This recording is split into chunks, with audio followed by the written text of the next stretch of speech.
Hello everyone. Welcome to this continuing education presentation on type 2 diabetes in the adolescent. The adolescent is generally ages 12 to 18 years. My name is Arlene Klepatsky. I'm a registered nurse.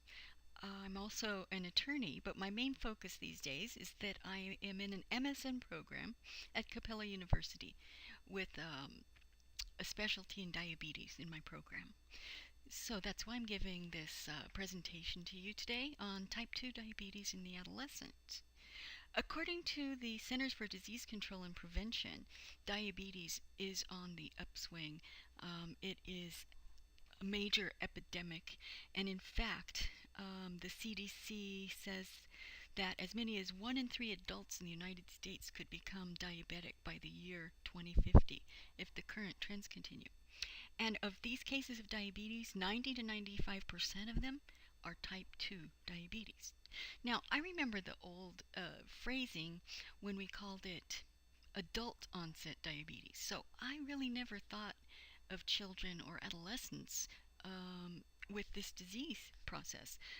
I thought of people in their 40s, 50s, 60s, and beyond. But in the last 2 decades, the prevalence of type 2 diabetes in the child and adolescent has increased dramatically, and it's even being called a significant public health issue worldwide at this time. The onset of type 2 diabetes frequently occurs, in fact, at the time of puberty. Puberty is a time of rapid growth and a lot of metabolic changes that decrease the sensitivity to insulin. And then you mix that with other issues that teens have, and perhaps even obesity, poor eating habits, decreased activity, and insulin resistance is an increasing problem. And insulin resistance is the pathogenesis of type 2 diabetes mellitus. So here we go. I am going to go on now to provide this presentation to you. I hope you enjoy it.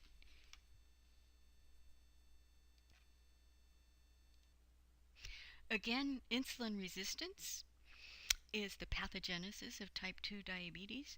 So we need to look at some of the key risks of insulin resistance in the adolescent today. First, we have obesity. This is the most powerful predictor for the development of type 2 diabetes mellitus. Testing, regardless of age, should begin when a person becomes overweight. This is defined as a body mass index of greater than or equal to 25. Obesity is defined as a body mass index of 30 and greater. Obesity is a risk factor that can be modified, although it's not always that easy. I know from personal experience, but it can be modified with changing of dietary habits and increasing activity. And as will be discussed later, there are more drastic measures that may be considered, such as bariatric surgery, which may be appropriate in certain circumstances. Next, we have poor dietary habits. The typical teen that I know eats a lot of fast foods, processed foods, snack foods. Those students have less and less access to sugar-sweetened beverages, i.e. sodas, energy drinks, at school. I personally see the teens from the high school walking over to the convenience store to buy quote-unquote lunch. And what I see them buying are packages of cookies, packages of chips, candy bars, energy drinks, and sodas. It is quite prevalent. And that fosters obesity. It fosters insulin resistance. The next problem is inadequate activity. And if anybody is around teens, I think they can attest to the fact that they enjoy their devices. They're always looking down at some kind of device, whether it's their smartphone or their Kindle or the other generic Kindle type devices, or even their laptops or desktop computers. They enjoy watching their shows, television shows on their Kindles or on their personal devices. They enjoy watching movies, and of course, they enjoy playing video games. All of this leads to decreased physical activity. The other risk factors are not modifiable. Of course, the previous three are. The ones that are not modifiable are race and ethnicity. At greater risk for diabetes, especially type 2 diabetes, are people of Hispanic, African American, Native American, Puma Indian, and Pacific Asian heredity. Excuse me. I focus in this presentation on the Hispanic ethnicity and show some of the increased problems that they have once they become diabetic as well. In fact, some genetic variants have been shown, especially in the Hispanic population, that increase their predisposition to developing type 2 diabetes. And finally, we have family history. We're kind of stuck with our genes. These are the non-modifiable risk factors. All in all of these things lead to insulin resistance, which can lead to type 2 diabetes in the adolescent.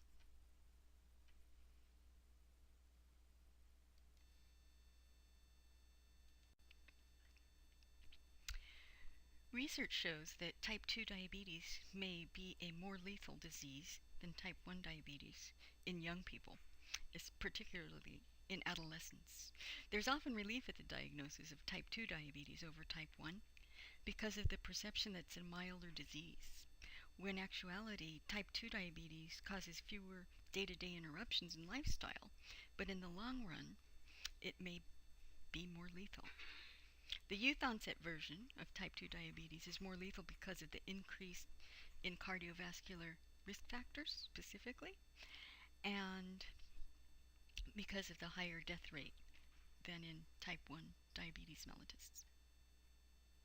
The higher prevalence of other complications also comes with type 2 diabetes.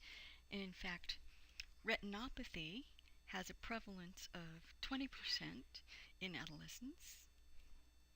Microalbuminuria, the precursor to diabetic kidney disease, has a prevalence of 28%. Hypertension has a prevalence of 36%. Peripheral neuropathy, 27%. Autonomic neuropathy, 61%.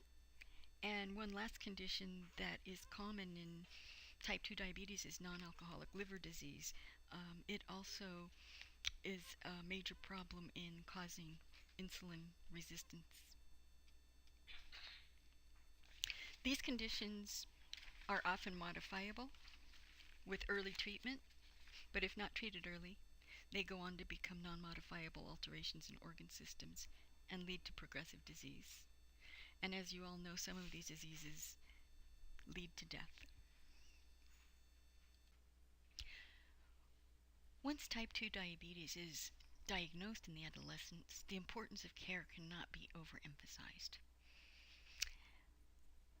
Careful control of blood sugar can prevent complications, can delay complications, and even reverse some complications. So it is extremely important. It's important to recognize the significance of hemoglobin A1C in this equation. Every 1% decrease in hemoglobin A1C, for example from 8% down to 7%, causes a 40% reduction in microvascular complications. This is so important that it justifies the 4 exclamation points that I have after that proposition. Some of the care plans for type 2 diabetes are listed here. I won't go over each one in detail, but I have outlined some of the major aspects of primary care, secondary care, and tertiary care. Primary care is the general day-to-day management of diabetes, medication management, the 7 self-care behaviors, which I will describe later, and overall health maintenance. Secondary care is provided by an endocrinologist, perhaps even by a diabetes educator, with more detailed oversight, medical management, and referral to dietary services as needed, behavioral services as needed if there are problems with depression or problems with overall compliance, and other specialty care as needed depending on the complications. There are some tertiary care aspects to the care plan as well, and that can include bariatric surgery, which can be appropriate in adolescents with type 2 diabetes. There are specific standards to determine when that is appropriate. Also, there is an insulin pump that can be implanted, and even more recently, there is something that's called an artificial pancreas, which I will review later. So just to summarize this slide, the most important thing is reduction in hemoglobin A1C relates to fewer complications and perhaps even reversal of complications. I will just quickly review the 7 self-care behaviors as outlined by the American Association of Diabetes Educators. These are guidelines for teaching the diabetic how to safely manage care and how to optimize control of blood glucose. The 7 of these are 1. Healthy eating, 2. Increasing activity, being active, 3. Careful monitoring of blood glucose, taking medications according to direction, problem solving. For example, when somebody has the flu or something, do they know how to manage their diabetes in that situation? Or if they're in a place where they don't have their regular food, do they know how to modify what's available in order to safely stay on track?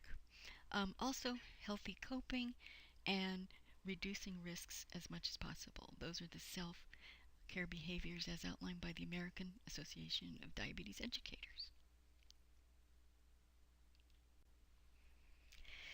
Type 2 diabetes does not affect all races and ethnicities in the same way.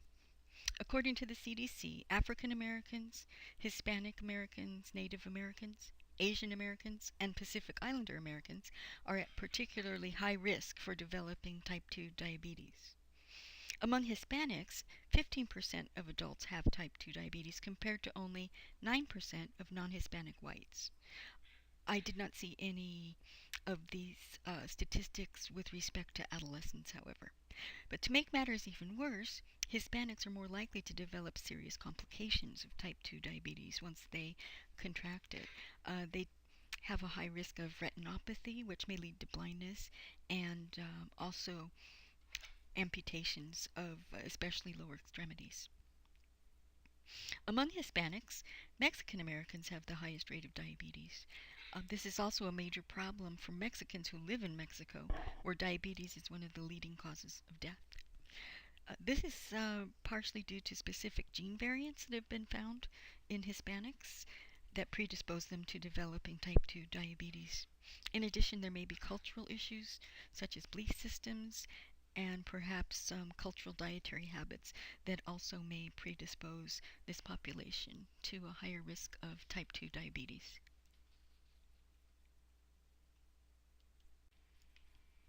I just wanted to touch on the influence of gender on development of complications of type 2 diabetes.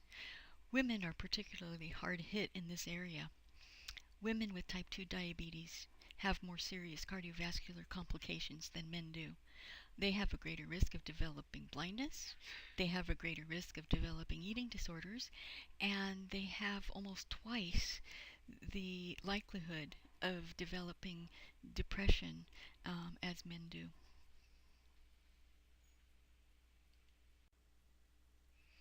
On this slide, I listed some of the key contributors to the development of insulin resistance in the adolescent. Insulin resistance leads to type 2 diabetes, and type 2 diabetes causes both modifiable changes and non-modifiable changes, which I will further outline as I go through the presentation. But first I just wanted to mention what insulin resistance is. It's a situation in which the cells of the body become less sensitive to insulin.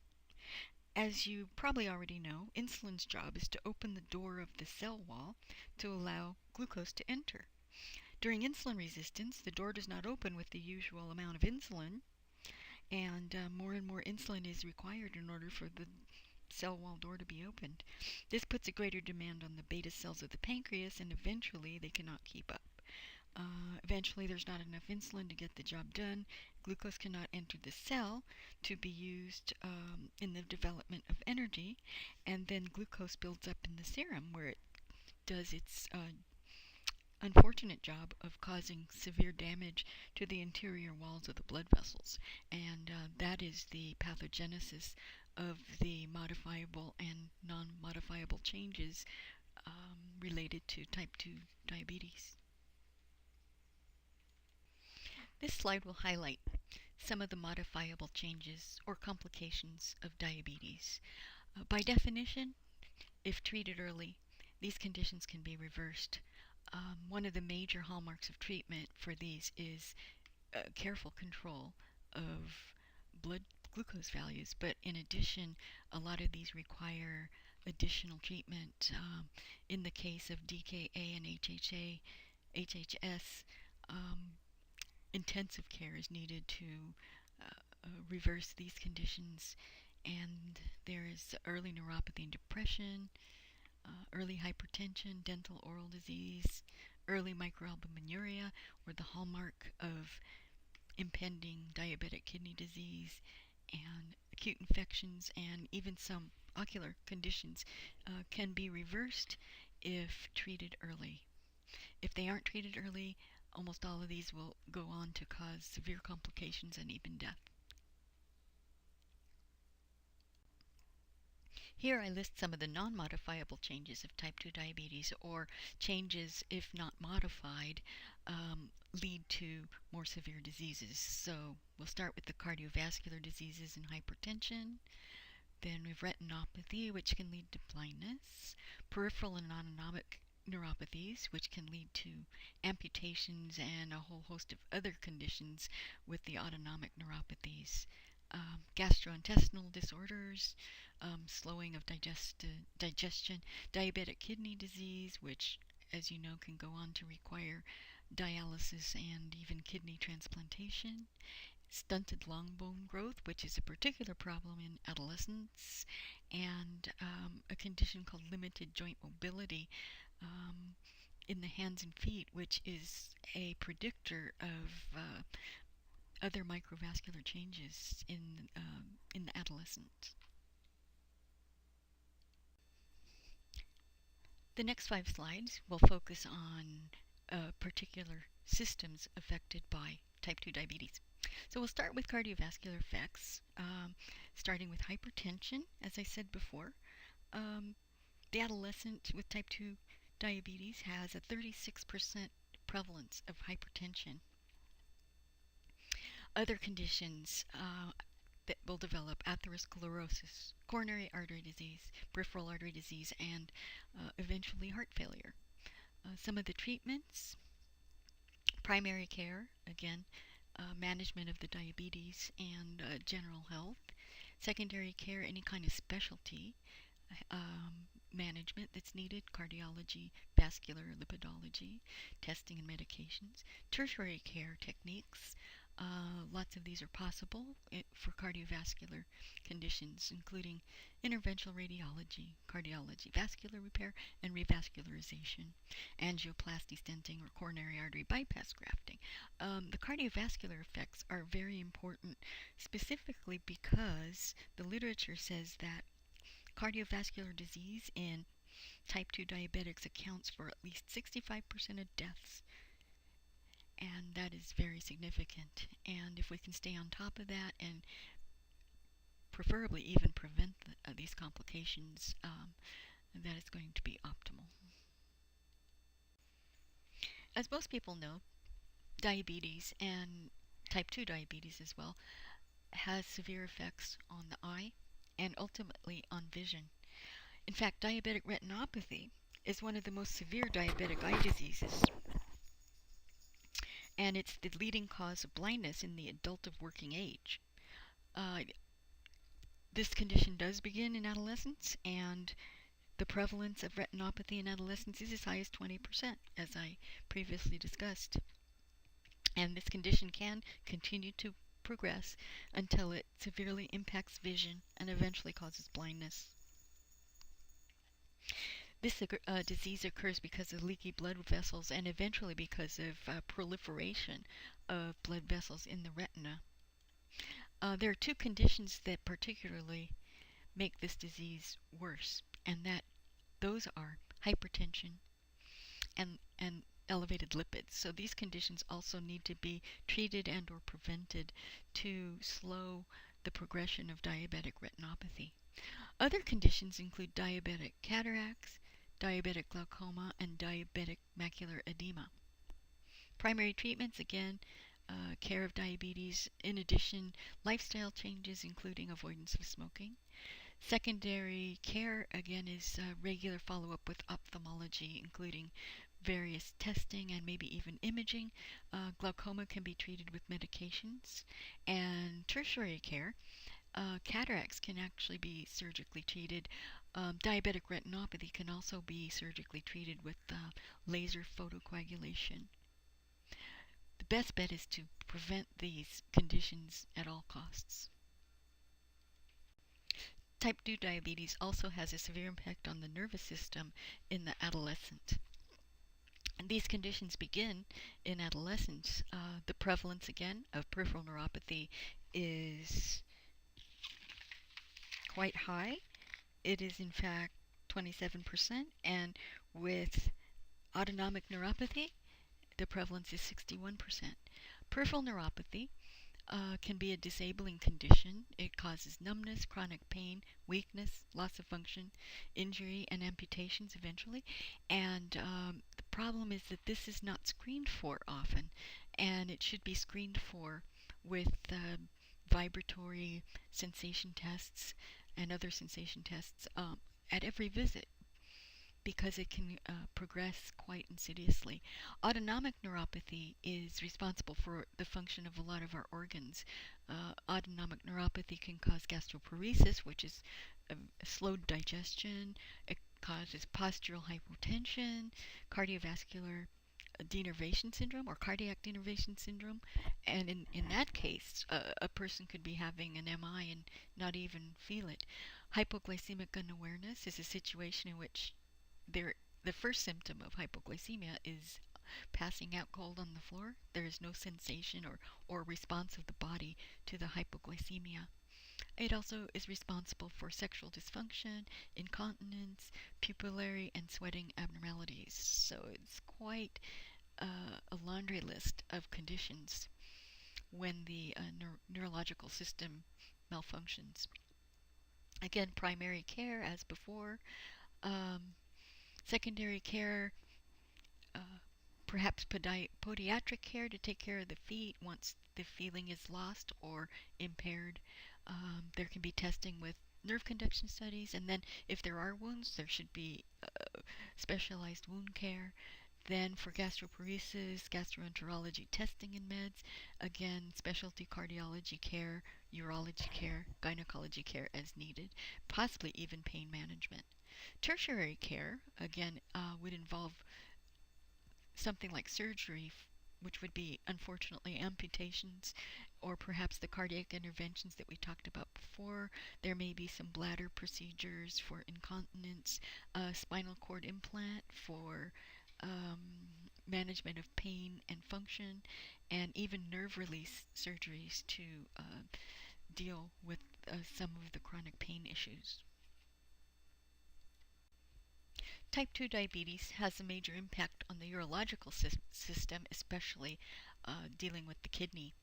As I said before, this does start in adolescence with type 2 diabetes. The incidence of microalbuminuria in adolescents with type 2 diabetes is 28%. So it starts very early and must be managed, or else it will progress to renal insufficiency and renal failure. Some of the other issues that happen when the kidney is damaged is there are problems with electrolyte acid base balance, with anemia, with bone management because of vitamin D, with blood pressure instability and a whole host of other problems. Primary treatment, again, just management of diabetes and health. Secondary, nephrology referral and screening, monitoring, hopefully to get diabetes under excellent control to prevent this severe problem from occurring. And the tertiary care, very expensive in this country. Peritoneal dialysis, hemodialysis, and renal transplantation are needed. Um, Almost 45% of the new cases of chronic kidney disease are a result of diabetes. So it has great impact on our healthcare system. Type 2 diabetes also affects the musculoskeletal system.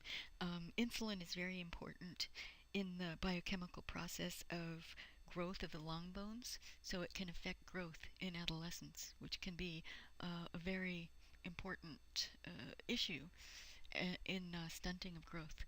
There is also a condition called limited joint mobility, which may be a precursor or at least a harbinger of other microvascular conditions. There are also rarer conditions such as diabetic myopathies, a condition of muscle weakness, and decreased bone mineral density, which can lead to increased risk of fractures in adulthood. Again, the care is primary, secondary with specialized endocrinology care, and perhaps orthopedic care. Tertiary care, I couldn't think of anything for that one. Perhaps we can reach teens through technology. As I mentioned before, the teens that I know love their devices. Perhaps we can create phone apps, computer programs, and use text messages to the benefit of their care. Other technology that is developing, of course, we already have insulin pumps and continuous glucose monitoring. There is also something that is under development, which is we'll get to it, the artificial pancreas, which has recently been approved by the FDA. And this will be a device worn like a pager and is inserted into the skin and will be able to both monitor blood glucose levels and respond to them appropriately. It will also interface with a smartphone to provide all sorts of data. So, in conclusion, type 2 diabetes in the adolescent is real, and the complications are real, and we have to be vigilant in trying to prevent this condition because, as you can see, the complications can be devastating. Thank you all for attending, and if you have any questions, I'll stick around for you to ask them. And thank you very much.